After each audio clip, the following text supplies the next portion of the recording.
Esther, Chapter 4, New Living Translation.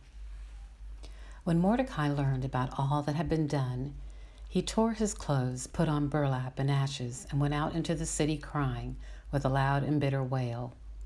He went as far as the gate of the palace, for no one was allowed to enter the palace gate while wearing clothes of mourning. And as the news of the king's decree reached all the provinces, there was great mourning among the Jews. They fasted, wept, and wailed, and many people lay in burlap and ashes. When Queen Esther's maids and eunuchs came and told her about Mordecai, she was deeply distressed.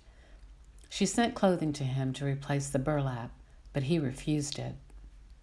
Then Esther sent Hathach, one of the king's eunuchs, who had been appointed as her attendant. She ordered him to go to Mordecai and find out what was troubling him and why he was in mourning. So Hathach went out to Mordecai in the square in front of the palace gate. Mordecai told him the whole story, including the exact amount of money Haman had promised to pay into the royal treasury for the destruction of the Jews.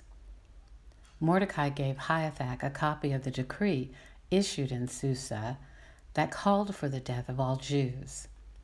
He asked Hathach to show it to Esther and explain the situation to her. He also asked Hathach to direct her to go to the king to beg for mercy and plead for her people. So Hathach returned to Esther with Mordecai's message. Then Esther told Hathach to go back and relay this message to Mordecai.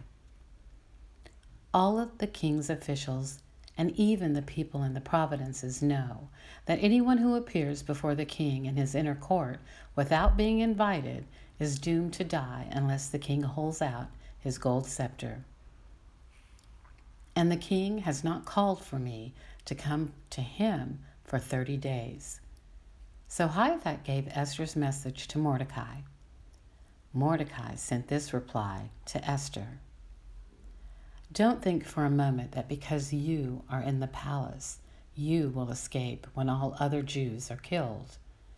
If you keep quiet at a time like this, deliverance and relief for the Jews will arise from some other place, but you and your relatives will die. Who knows if perhaps you were made queen for such a time as this? Then Esther sent this reply to Mordecai.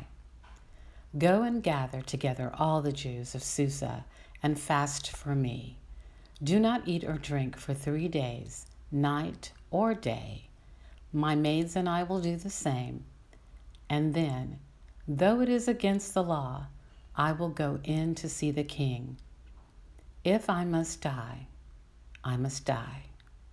So Mordecai went away and did everything as Esther had ordered him.